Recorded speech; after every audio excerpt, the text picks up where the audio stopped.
कल हम बात कर लिए थे गुरु के मकर गोचर के बारे में और एक वृहद विश्लेषण करके हमने कल शाम को बता दिया था। अगर उस वीडियो को आप लोगों ने नहीं देखा है तो मैं एंड स्क्रीन में लगवा दूंगा। जब ये वीडियो समाप्त होगा तो अंत में इस वीडियो के थंबनेल के फॉर्म में थंबनेल जैसा वो वीडियो आपको दिख जाएगा कल वाला, उसको क्लिक करिएगा। कल का वीडियो ज़रूर देख लीजिएगा, क्योंकि अगर कल का वीडियो नहीं देखेंगे तो आज का वीडियो कम समझ में आएगा। आज हम बात करेंगे नक्षत्र के सिद्धांत के आधार पर नक्षत्र के हिसाब से क्या प्रभाव देगा गुरु का ये मकर का गोचर। राशि के हिसाब से बताना ये तत्काल में अभी ठीक नहीं है, क्योंकि राशि के हिसाब से बताना सटीक नहीं बैठेगा। हमने कल ही बताया था अपनी वीडियो में, क्योंकि हर राशि में 2.25 नक्षत्र लगता है। 2.25 नक्षत्र के निर्माण, माफ़ करिए, 2.25 नक्षत्र के समूह से एक राशि का निर्माण होता है। जब कोई ग्रह किसी राशि में प्रवेश करता है तो वो प्रत्येक नक्षत्र के प्रत्येक चरण को पार करता है। जैसे कि 4 चरण, 1 चरण अथवा 2 चरण से मिलकर एक राशि बनी। तो जब कोई ग्रह किसी राशि में प्रवेश करता है तो वो प्रत्येक नक्षत्र के प्रत्येक चरण में क्रमवार ढंग से जाता है। तो जैसे जैसे वो पहले चरणों को बदलेगा, नक्षत्रों को बदलेगा, वैसे वैसे उसका प्रभाव बदलता है। इसीलिए कभी भी जल्दी सटीक नहीं बैठता कि इस राशि का ये होगा। तो राशि सिद्धांत ये द्वितीय अथवा तृतीय तल का विषय है। प्रथम तल में जो जांच की जाती है वो नक्षत्र सिद्धांत के आधार पर की जाती है। अगर नक्षत्र सिद्धांत को इग्नोर कर दिया जाएगा यहाँ पे तो फिर ठीक नहीं पड़ेगा। तो नक्षत्र सिद्धांत को समझने के लिए बहुत गहरा अध्ययन करना पड़ता है।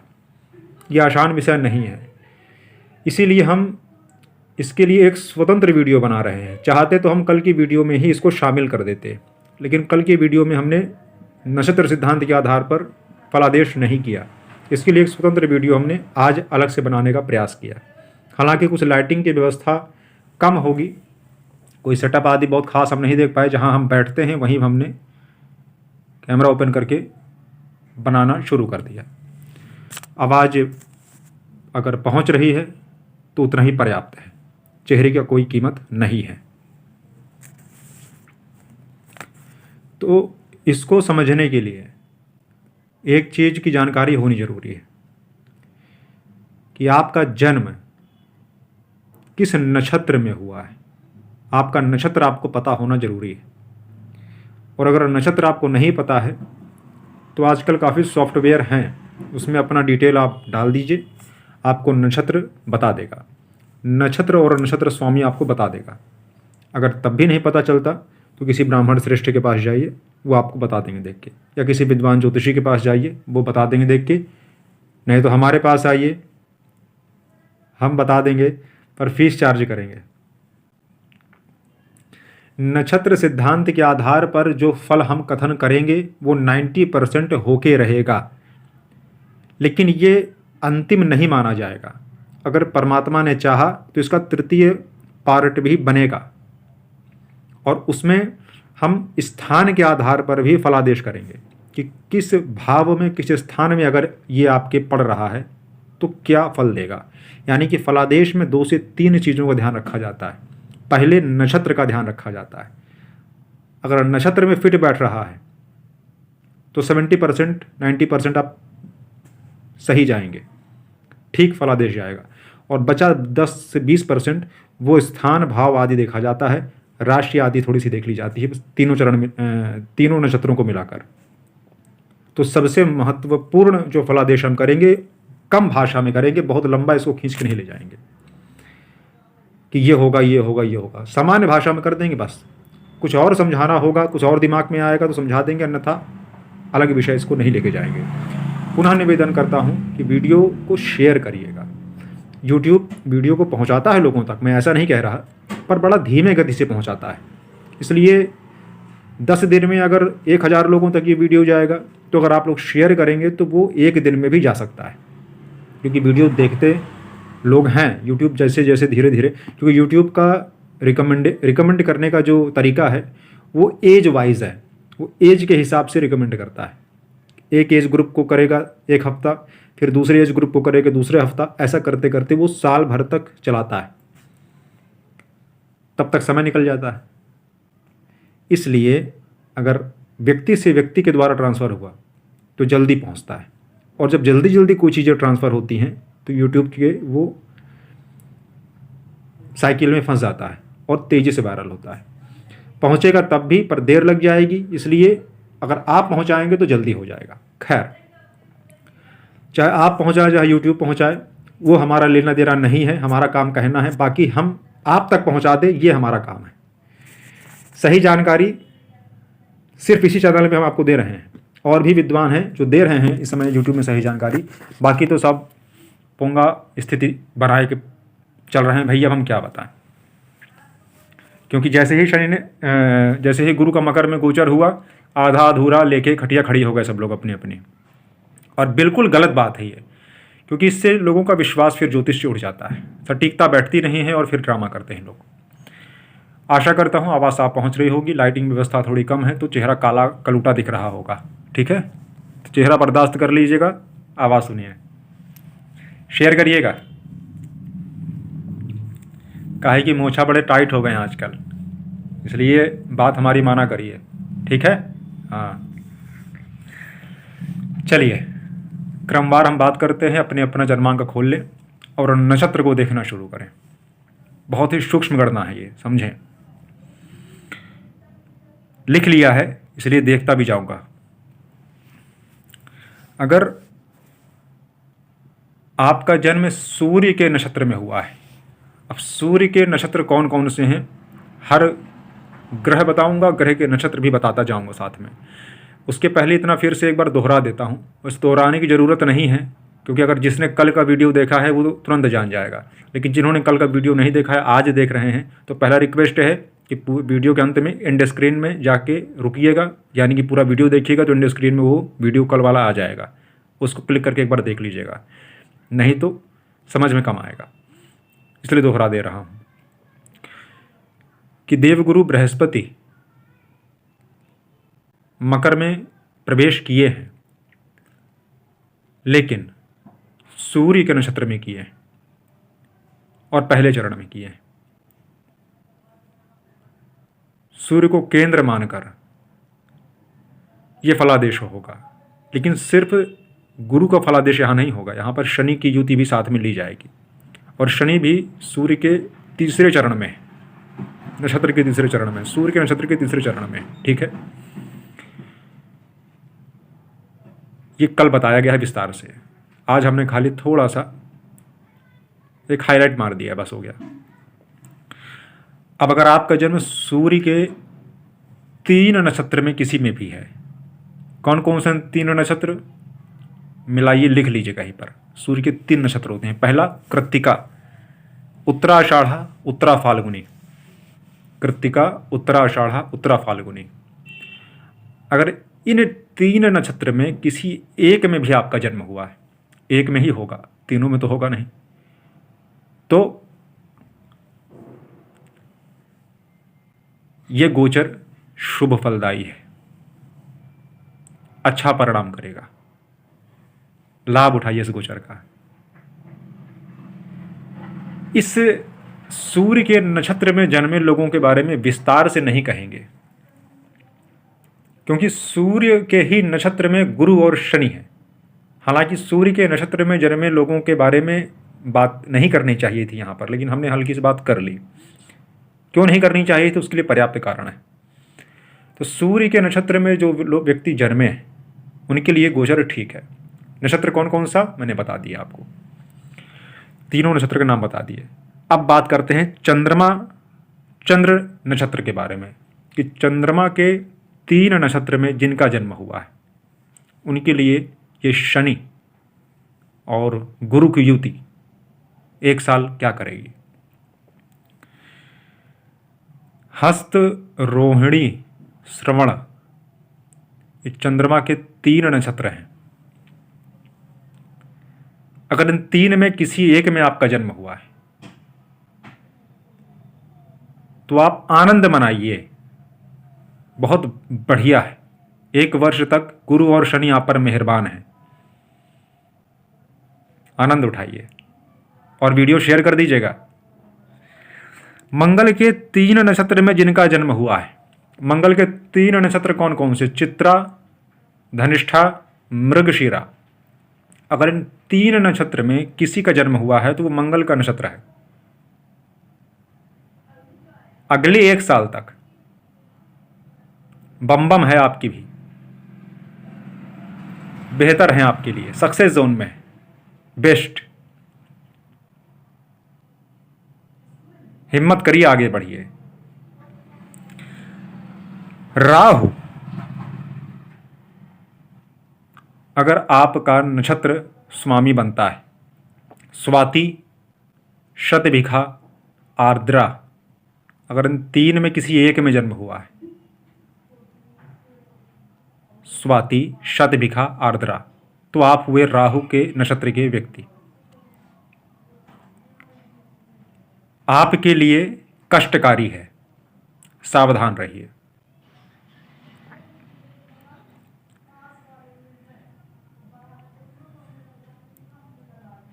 दक्षिण की यात्रा मत करिएगा, जो इसमें दिख रहा है दक्षिण दिशा की यात्रा में आपको हानि है, आपके पैर में चोट लगेगी और भारी नुकसान की संभावना आपको है। महामृत्युंजय मंत्र का 1 माला रोज शुरू कर दीजिए। और एक बात समझ में आ रही है यहाँ पर कि फालतू का लड़ाई झगड़ा में मत पड़िएगा, ज़्यादा भाईगिरी दादागिरी में मत पड़िएगा कि लड़ाई किसी की हो रही है, बीच बचा हुआ लाभ करने पहुँच गए, फंस जाएंगे, जेल चले जाएंगे, सामान भी चोरी हो जाएगा। तो महामृत्युंजय की 1 माला जप करिएगा। और हाँ, वीडियो डिसलाइक मत मारिएगा मेरा, क्या करें, जो सच्चाई बता रहे हैं। महामृत्युंजय की 1 माला जब शुरू करिए अगले 1 साल तक, और आनंद में रहिए, बस इतना ही है इसका। शांत भाव से रहिए, झुक के चलिए। अगर आपका राहु के नक्षत्र में जन्म है, यह गोचर आपको नुकसान देगा, लापरवाही आपको ले डूबेगी। गुरु के नक्षत्र में अगर जन्म आपका हुआ है, पूर्वा भाद्रा, विशाखा,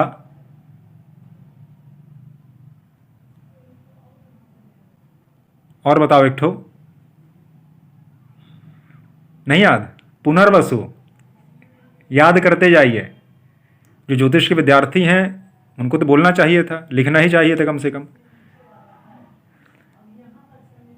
याद कर लेना, अगले बार डायरेक्ट पूछूंगा, और जो नहीं बता पाएगा उसको ब्लॉक कर देंगे।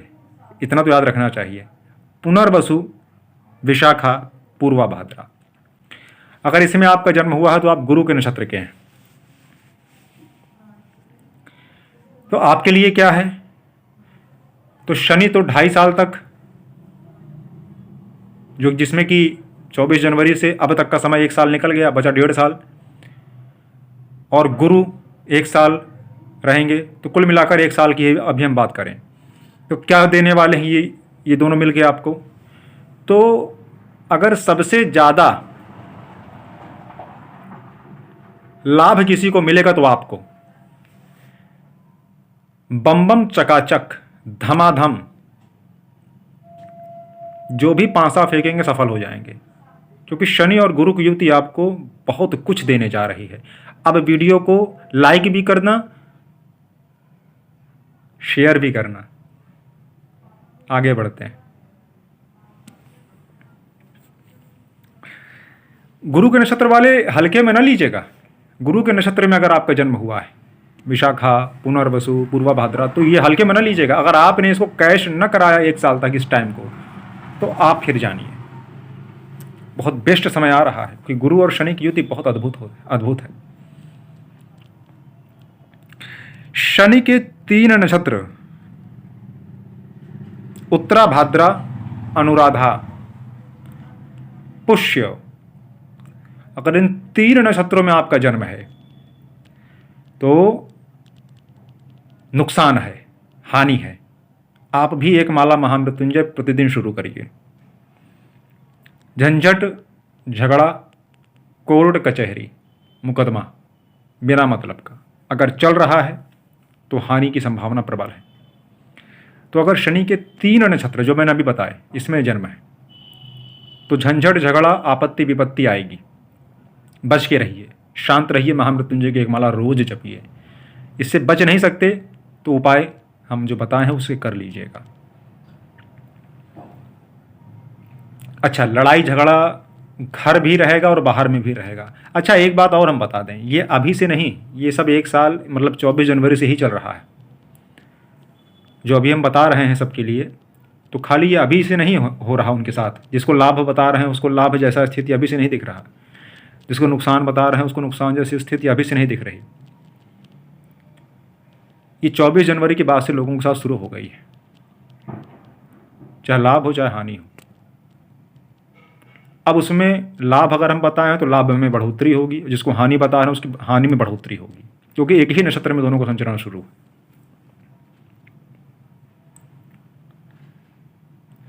अपने गुरुओं का सम्मान करिएगा, शनि के 3 नक्षत्र वाले, क्योंकि गुरुओं से भी लड़ाई झगड़ा आपका हो सकता है, वो अच्छा नहीं आपके लिए।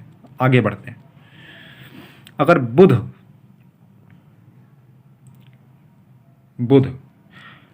ज्येष्ठा आश्लेषा रेवती 3 में से किसी एक में जन्म अगर आपका हुआ है तो आप बुध के नक्षत्र में जन्मे हैं। बुध और बुध के नक्षत्र में अगर यदि आप जन्मे तो यह गोचर जो आकाश में है अगले 1 साल तक आपको हर सुख देगा, छप्पर फाड़ सकता है। अगर महादशा कुंडली में सपोर्ट कर रही है इस समय तो सारे मानसिक तनावों को दूर करेगा। लॉटरी में भी जीत दिला सकता है, लेकिन खेलना मत लॉटरी, मेहनत करना।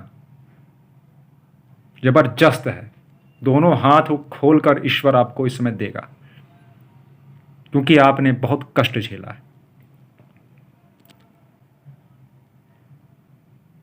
अब आप शराब पीकर मौज मारकर इस समय को बिताएंगे तो आगे आने वाला समय आप खुद जाने, क्योंकि आपको ढैया अगर लग गई, आपकी चंद्र कुंडली के आधार पे वो देखा जाएगा, अगर लग गई तो फिर दिक्कत आ जाएगी। इसलिए आपको दोनों हाथों से प्रकृति लुटाने को राजी है इस समय, तो लूटिए, भगवान की शरण में रहिए, सही काम करिए, और ईश्वर जब लुटा रहा है तो उसका धन्यवाद करके स्वीकार करिए और मेहनत से पीछे मत हटिए, ईमानदारी के साथ जीवन जिए। ज्येष्ठा रेवती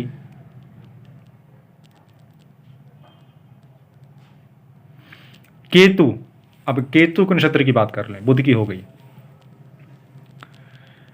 अश्विनी मघा मूल, अश्विनी मघा मूल अगर इन 3 में से किसी एक में भी आपका जन्म है, अश्विनी नक्षत्र में है, मघा में है, मूल नक्षत्र में है, तो ये केतु के नक्षत्र हैं तीनों। और केतु के नक्षत्र वालों के लिए ये एक्सीडेंट कराएगा, दुर्घटना कराएगा।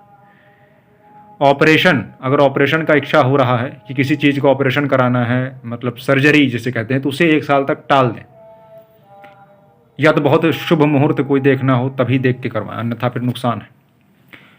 केतु के नक्षत्र वाले हम तो ये कह रहे हैं कि आप उसमें किसी भी प्रकार से ऑपरेशन का रिस्क मत लीजिए, क्योंकि एक्सटर्नल इंजरी कराएगा आपकी, शरीर के बाहर में क्षति कराएगा, पस उसमें डाल सकता है। जैसे होता है ना, ऑपरेशन के बाद पस पड़ जाता है, वो करा सकता है। और कुछ ऐसी बीमारी की जो भ्रम वाली बीमारी, पकड़ में नहीं आती, कि लगेगा कि ये भूत है कि प्रेत है कि क्या है, कुछ समझ में नहीं आएगा, बीमारी डायग्नोज नहीं होने पाएगी, अज्ञात भय रहता है अंदर। ये सब केतु के नक्षत्र में जो जन्मे हैं उनको रहेगा। तो करें क्या, वो भी तो बस 1 माला महामृत्युंजय की रोज, और मीट मांस ये सब छोड़ दें, बस इतना करें, बाकी ज़्यादा कुछ नहीं करना। शुक्र की अगर हम बात कर लें तो शुक्र के नक्षत्र में जन्मे जितने लोग हैं उनका भी जरा देख, एक नज़र मार लें। अच्छा, ये तो बताना भूल गए नक्षत्र कौन सा है, भरणी, पूर्वा फाल्गुनी, पूर्वाषाढ़ा, ठीक। तो शुक्र क्या करेंगे यहां पर, शुक्र आपके लिए यहां पर धन प्रदायक बन रहे हैं। पूर्वा फाल्गुनी, पूर्वाषाढ़ा, भरणी, ये शुक्र के 3 नक्षत्र होते हैं। तो इसमें आपको हम देख रहे हैं शुक्र धन देंगे 1 वर्ष तक, तो धन लीजिए, देवी की आराधना करिए। अब जिसके लिए नेगेटिव बताया है और जिसके लिए पॉजिटिव बताया है। दोनों के लिए एक बात कॉमन बता देता हूँ कि किसी भी प्रकार से मांसाहार, मद्यपान, नशा करके ड्राइव करना, चाहे शुभ ही क्यों ना हो आपके लिए, ये सब नहीं आप करेंगे तभी शुभ परिणाम मिलेगा। और जिनको अशुभ बताया है उनको तो इससे 10 लाठी दूर रहना है, नहीं तो आपको कोई बचा नहीं सकता। हम ज्योतिषी हैं तो हम सच बोलेंगे। गुरु, वैद्य अगर ये सब आपके मर्जी से बोलें तो आपका बड़ा हानि होगा। मंत्री अपने मर्जी से बोले, आपके डर से बोले तो राजा नष्ट हो जाता है। इसलिए तीनों को बड़े संभल संभल के बोलना पड़ता है। तो मेरी प्रार्थना है कि जितना मैंने बताया है उसे करिएगा जरूर, और नक्षत्र सिद्धांत को समझिएगा, चूँकि बहुत सूक्ष्म कैलकुलेशन यहाँ पर हमने की है। और इस वीडियो को शेयर करिएगा। ईश्वर की कृपा रही, आप सबका प्रेम बरकरार रहा तो इसका तीसरा पार्ट भी लेके आएंगे, जो कि राशिगत भी होगा और भावगत भी होगा। अभी तो नक्षत्र के आधार पे था, जो कि 80 से 90% सटीक बैठेगा। आशा करता हूं बहुत आराम से धीरे धीरे समझाया है, समझ में आया होगा। नहीं समझ में आया तो फ़ोन करिएगा, अपॉइंटमेंट प्लीज़ ले लिया करिए, तभी फ़ोन किया करिए। आप लोग डायरेक्ट कुंडली दिखवाने रखते हैं, ऐसा नियम नहीं कहता। मैं कोई यज्ञ अनुष्ठान नहीं किसी को बताता, सिर्फ अपनी फीस लेता हूँ और उपाय रेमेडीज़ रिकमेंड कर देता हूँ। तो भी फ्री में दिखाना कहाँ तक धर्म है, नियम है? थोड़ा आप भी तो समझें। अगर आप ज़बरदस्ती करेंगे तो मैं आपको ऊट पटांगी पूजाएं बताऊंगा और ऐसी तांत्रिक क्रियाएं बताऊंगा जो सिर्फ मैं कर सकता हूं, या मैं कोई ऐसे यंत्र बताऊंगा जो सिर्फ मेरे पास मिलेंगे। तो मैं फ्री कहूंगा और उसकी आड़ में मैं आपको यंत्र पूजाएं कराकर पैसे लूँगा। तो या तो आप मुझे इस तरह दे देंगे और ज़्यादा ही ले लूँगा, 11-11 हज़ार और 25-25 हज़ार के मैं दुनिया भर के यंत्र बेचूँ, या दुनिया भर के रत्न बताऊँ, या दुनिया भर के मैं अनुष्ठान करूँ, तो उसमें आप देंगे। और लोग करते भी यही हैं कि अगर हम कोई उपाय देते हैं तो उसको जाकर 25-30 हज़ार रुपये हम जाके करवाते हैं, जो कि हम मना करते हैं कि बाहर कहीं मत करवाना, स्वयं से इसको करवा लेते हैं, और हमें हमारी फीस देने में परेशान होते हैं। फ्री में देख लीजिए। शर्म आनी चाहिए यार, सॉरी पर कहना जरूरी, शर्म आनी चाहिए। फ्री का दरवाज़ा हमारे लिए, हम आज जब से हम ये काम कर रहे हैं तो फ्री का दरवाज़ा हम तब से खोल के रखे और आज भी खुला है। लेकिन उनके लिए जो मोहताज हैं, जो वास्तव में जो परेशान हैं, आप सब परेशान नहीं हैं। आप माणिक्य पहने हैं, आप नीलम पहने हैं, आप पुखराज पहने हैं, मोहताज हैं आप हमारी फीस के लिए खाली। ये तो इतना झूठ मत बोलिए, इतना झूठ मत बोलिए।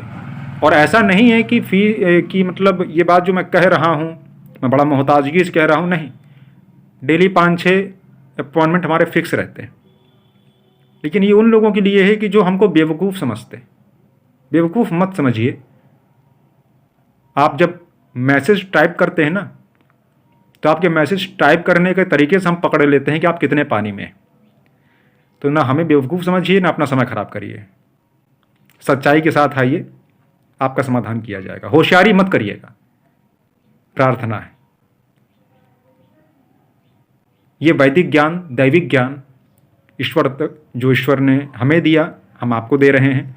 औरों तक जरूर इसको शेयर करिएगा। कुछ बुरा लगा हो क्षमा कीजिएगा। अगले वीडियो में मिलते हैं, तब तक के लिए हर हर महादेव, जय सिया राम।